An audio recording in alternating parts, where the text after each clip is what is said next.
Bonjour. Figurez-vous que j'avais envie de passer un petit moment avec vous et on a un peu de difficultés avec Emmanuel pour bloquer un temps qui nous permette de faire une vidéo ensemble comme habituellement parce que je me déplace beaucoup et il habite un petit peu loin quand même, ça lui fait beaucoup de route à faire. Donc je m'ennuie un petit peu. Vous me manquez quelque part et donc voilà, j'ai décidé de converser un petit peu avec vous parce que je pense qu'il y a une chose qui est quand même très importante. On n'est peut-être pas très nombreux comme ça, mais je pense on est dans l'esprit des gens, on est le mal. Alors moi je suis le mal parce que je suis promoteur, donc je suis normalement, il est convenu que je suis un escroc. Non seulement je suis un escroc, mais en plus je barbouille la planète. Enfin, je barbouillais la planète de béton, donc je suis vraiment le réchauffement climatique, c'est moi. Hein. Donc voilà, je ne parle pas d'Emmanuel qui lui avait un nightclub, une boîte de nuit, même si c'était une des plus belles de Paris, c'est des choses qui ne se font pas. Et en plus, nous sommes taxés de fraude fiscale, vous imaginez. Donc nous devons vivre avec cette idée qu'ont les magistrats, les élus, la population, que nous sommes le mal. Évidemment, ceux qui nous traitent d'être le mal considèrent qu'ils sont le bien.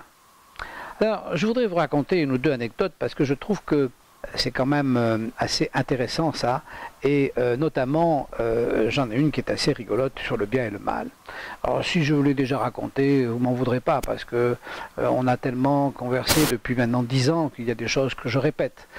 Mais ça se passe dans les années 79, vous voyez par là, donc il y a un petit moment déjà, une quarantaine d'années, et ça se passe dans une ville qui s'appelle Rochefort-sur-Mer. Et dans cette ville de Rochefort-sur-Mer, il y a un aéroclub.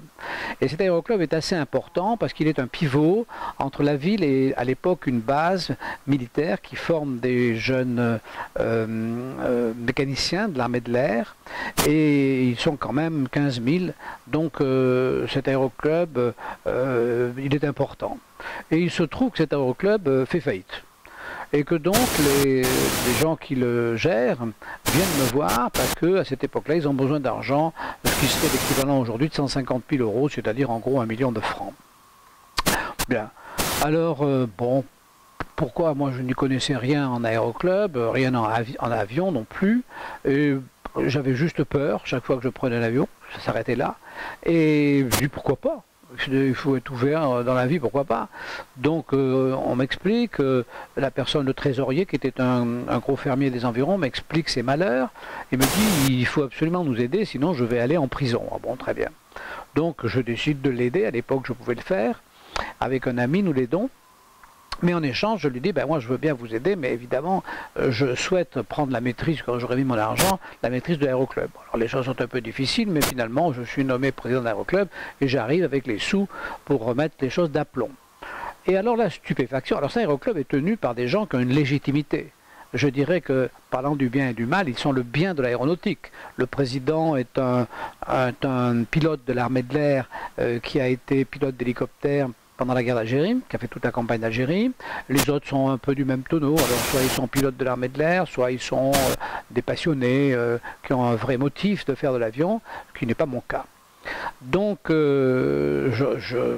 j'arrive un dimanche à la tête de cette chose, et puis évidemment je me plonge dans les comptes. Et je m'aperçois que ces gens qui sont qui sont le bien aéronautique, et ils ont quand même un petit problème, c'est qu'ils ne paient pas leurs heures de vol. Alors ils ne paient pas leur heure de vol, mais ils se trouvent ça tout à fait légitime, parce qu'ils considèrent qu'en règle générale, ils ne paient pas parce qu'ils amènent l'avion quelque part, parce qu'ils sont en train de tirer un remorqueur, en train de remorquer pardon, un planeur, parce que il y a toujours un motif, et puis en plus, comme ils donnent bénévolement leur temps, ils considèrent qu'il est tout à fait légitime qu'ils aient une petite compensation, enfin bref, ils ne paient pas leurs heures de vol. Moi j'arrive, j'ai mis des sous là-dedans, je dis bon ben maintenant tout le monde paie les heures de vol. Alors, tout le monde paie les heures de vol, ça rouscaille un peu, moi-même, évidemment, je paie les heures de vol, et puis je passe mon brevet de pilote, et puis j'apprends à conduire un avion. Je gère cet aéroclub pendant 3 ans, et en 3 ans, en payant les heures de vol, on remet l'aéroclub d'aplomb. C'est-à-dire qu'on me rembourse ce que j'ai prêté, on enlève les hypothèques qu'il y a sur les avions, on en achète un neuf, enfin pas un neuf, d'occasion, on achète un avion de plus. Et puis moi, comme ça me lasse un peu, puisque je n'ai pas la fibre, je n'ai gagné dans cette affaire que le fait que je n'ai plus peur dans les avions de ligne. Mais bon, ça ne m'intéresse pas trop, je ne trouve ça très passionnant, un petit avion. Et donc j'arrête. Et quand j'arrête, ben, ceux qui étaient les bien-pensants, les gens extrêmement légitimes qui tenaient cet aéroclub, ben, reprennent le pouvoir et ils recommencent à voler gratuit et 10 ans plus tard, ils disparaissent, plus d'aéroclub et vont faillite. Voilà. Donc si vous voulez, dans cet aéroclub, pendant les 3 ans où j'ai été le mal-aimé. J'ai été celui qui n'était pas un aviateur, celui qui n'avait pas d'histoire à raconter, qui n'avait pas d'expérience, j'étais le petit canard dans la couvée de poulet. Et on me faisait un petit peu remarquer. Un jour, celui qui s'occupait du vol à voile, des planeurs, me propose de faire un tour, et puis croyant me faire très peur, il me fait faire un looping. Bon, un looping dans son planeur, je suis un peu connu, mais c'est pas très grave. Voilà. Donc, si vous voulez, cette situation de mal-aimé, c'est assez désagréable. Quand c'est dans un aéroclub, c'est pas très méchant. Mais quand c'est dans toute la vie, c'est-à-dire quand ben, vous avez une activité comme la mienne, ou que vous êtes aujourd'hui dans le monde économique, tout simplement, ça suffit, et qu'on vous fait la démonstration, mais que vous êtes un cupide, que vous êtes quelqu'un que vous êtes un libéral, voire néolibéral, voire ultralibéral. C'est-à-dire que quand vous voulez que les comptes tombent d'équerre, ben non, vous n'êtes pas quelqu'un de bien, parce que les comptes, voyons, ça ne peut pas intéresser, ça n'intéresse pas. Les gens sont autre chose, ils ont une dimension humaine, ils ont la planète à sauver, ils ont l'égalité à mettre en place, ils ont tout un tas de choses qui font que vous, qui comptez les sous, parce que si vous voulez faire un chantier, quand vous êtes architecte, comme je le suis, il faut compter les sous si vous voulez arriver à la sortie. Ben si vous comptez les sous, non, vous n'êtes pas quelqu'un de bien. Et donc, si vous n'êtes pas quelqu'un de bien, vous êtes quelqu'un qui n'est pas aimé. Parce qu'en plus, vous dites aux gens, mais attention, là, il y a tel problème, on ne va pas y arriver. Non, non, là, donc vous êtes mal aimé. Et si en plus vous avez un contrôle fiscal, et si ce contrôle fiscal vous charge d'une somme complètement fantaisiste, mais qui, une fois écrite sur le papier, ça ne se voit pas qu'elle est fantaisiste, eh bien, vous êtes non seulement mal aimé, mais vous êtes l'homme à abattre. Et vous ne pouvez rien contre ça.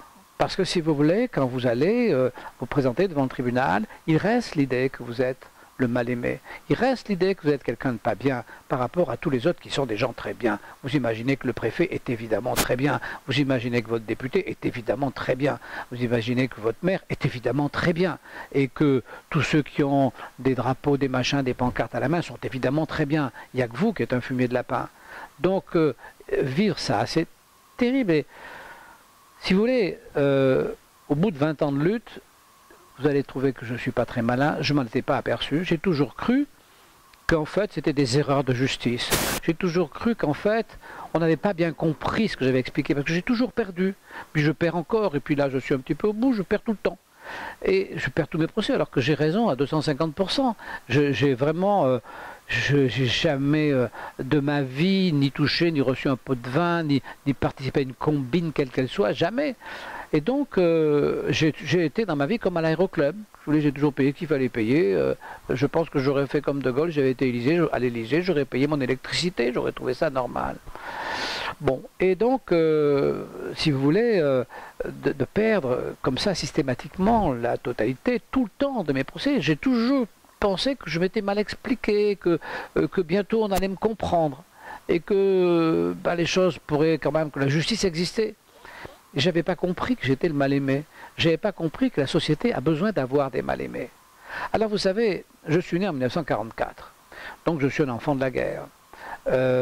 Mon père avait une famille précédente, il était résistant. Un de ses fils a été fusillé par les Allemands à Montluçon. Et évidemment, après la guerre, il n'y avait qu'un discours. On ne parlait que de ça. On parlait de cette horreur des camps de concentration. Parce que les gens les ont vraiment découverts.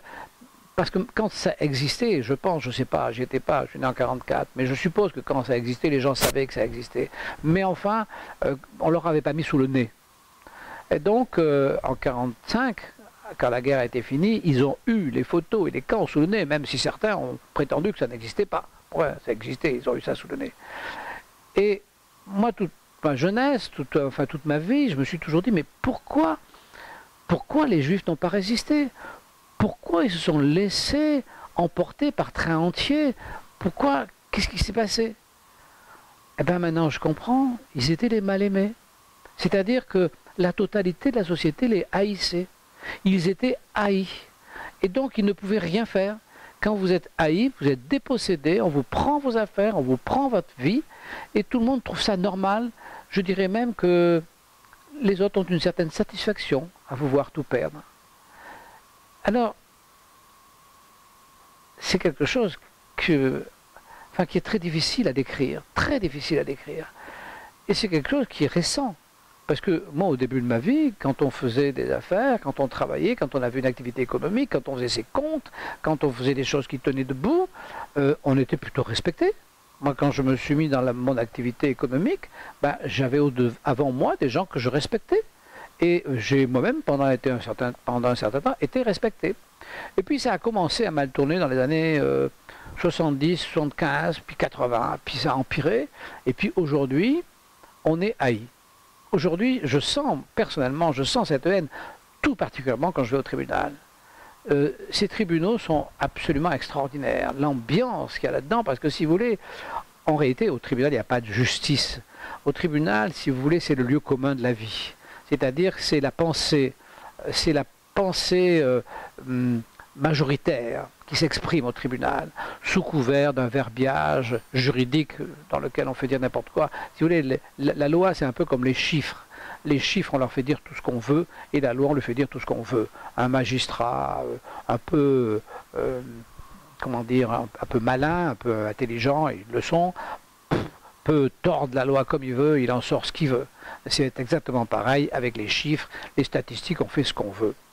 Donc, au tribunal, on voit vraiment la société au fond des yeux.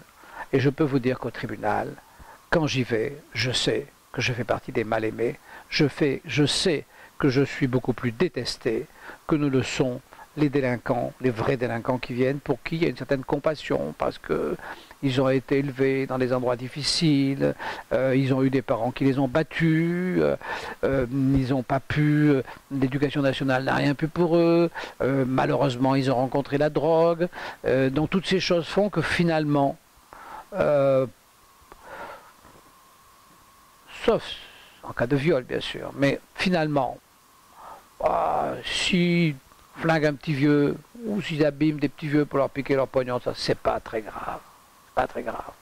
Tandis que moi, si vous voulez, si je veux faire un grand projet, si je veux avoir un permis de construire, que le maire ne me donne pas par copinage avec d'autres, parce que c'est le cas à La Rochelle, où j'ai un magnifique projet pour la ville et où on me fait passer pour vraiment l'enfant de salaud qui veut juste gagner du pognon et puis qui n'a aucune autre ambition, au détriment des intérêts de la ville. Enfin, et là, je m'aperçois, si vous voulez, face aux magistrats, la manière dont ils me regardent.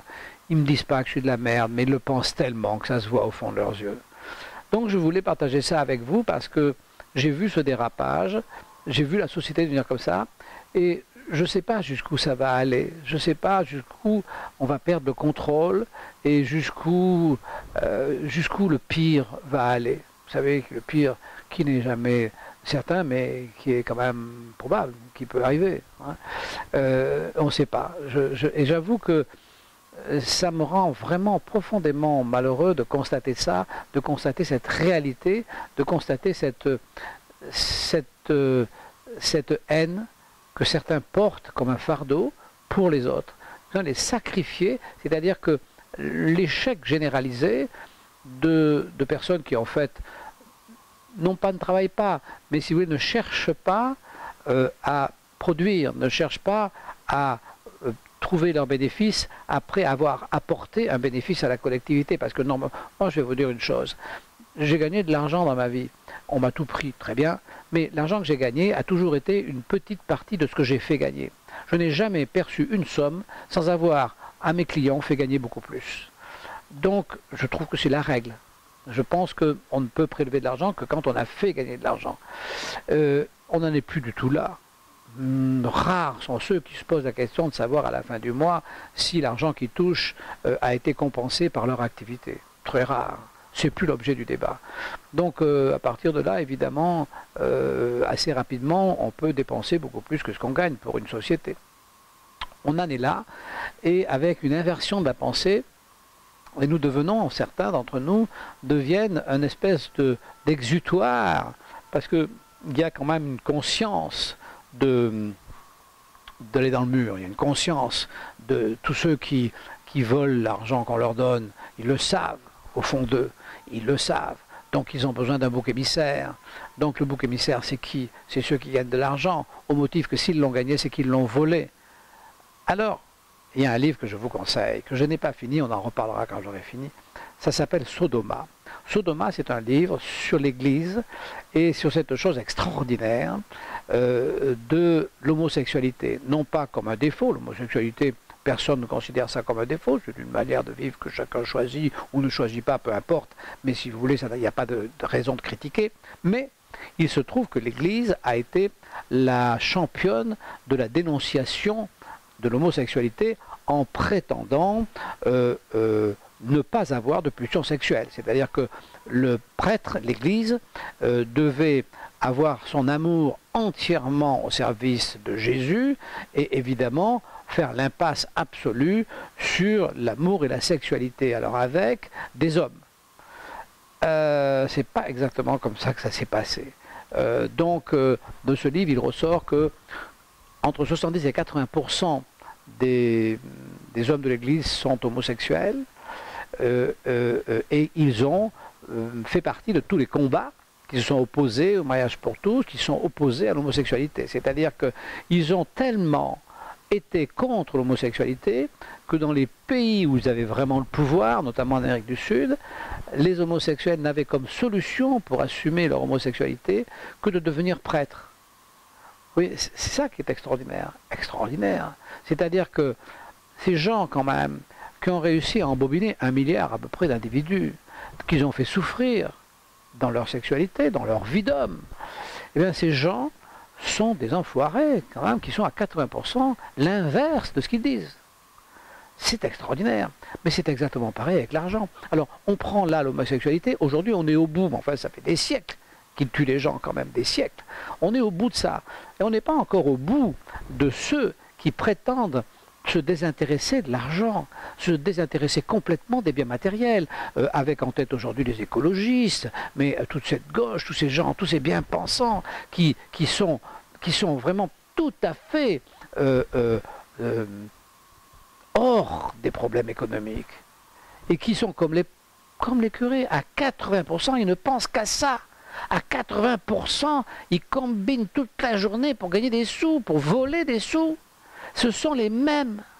Alors, c'est ça que je voulais voir avec vous, parce que ce double discours, ça peut marcher 1000 ans avec l'Église. Ben, ça peut certainement marcher 1000 ans aussi avec le socialisme.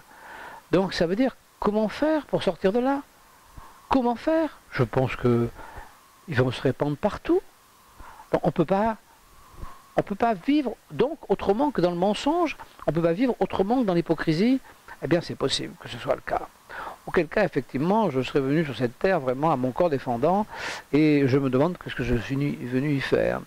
Je ne vois pas très bien, enfin, je ne sais pas à combien on est à constater ça, pas nombreux. Je sais qu'on n'est pas nombreux, je suis content d'être avec vous, mais on est une petite poignée, rien du tout. Mais c'est terrible. Je trouve ça terrible parce que ça emporte tout. Ça emporte les jeunes qui arrivent, on leur explique des choses, on leur apprend l'économie, au lycée d'une façon. Alors j'ai ma petite fille qui est au lycée à l'heure actuelle, à 18 ans, on lui apprend des trucs, elle ne peut même pas répondre. Elle ne peut même pas répondre. On lui dit par exemple que grâce aux impôts, elle est soignée gratuitement. Alors qu'on a un coût de soins qui est beaucoup plus cher qu'ailleurs avec un résultat nul. On oublie de dire tout ce qui est prélevé pour ces soins gratuits sur le salaire de toutes les personnes qui travaillent. Enfin, c'est des choses. Donc, si vous voulez, voilà, c'est comme ça. Et il faut un bouc émissaire. Et le bouc émissaire, ben, c'est l'apparence extérieure, déjà dans le promoteur. terminé. L'apparence extérieure, et ensuite, ben, ouais, si vous achetez une voiture, bon, si vous achetez une belle voiture, je vous conseille d'avoir des amis dans les quartiers nord de Marseille, de manière à ce que si on vous ennuie, vous puissiez répondre rapidement, parce que sinon, on va tout vous prendre. Et donc voilà. Donc je voulais parler de ça avec vous. C'est pas très gai, j'en conviens, c'est vrai, même pas gai du tout. Mais si vous voulez, ça me paraît important. Et peut-être que on peut le partager, peut-être que finalement, peut-être que ça serait possible de revenir à quelque chose de normal. Je sais pas. Je sais pas, je me rends pas compte. Voilà, je voulais passer ce petit moment avec vous parce que ces doutes qui m'assaillent sont prégnants, si vous voulez, prégnants, difficiles. Et j'ai des semaines là devant moi, notamment la semaine prochaine, où je vais aller justement dans les tribunaux, où je vais voir, où je vais dire ce que je vous dis là, et où je vais voir dans les yeux des magistrats que vraiment c'est des choses qu'il ne faut pas dire. De dire cela, ben, ça doit normalement finir sur une condamnation lourde, parce que c'est des choses qu'il ne faut pas dire. Voilà, voilà ce qu'il ne faut pas dire, voilà pourquoi on est puni. Bien, je vous souhaite quand même une bonne journée, et à bientôt, au revoir.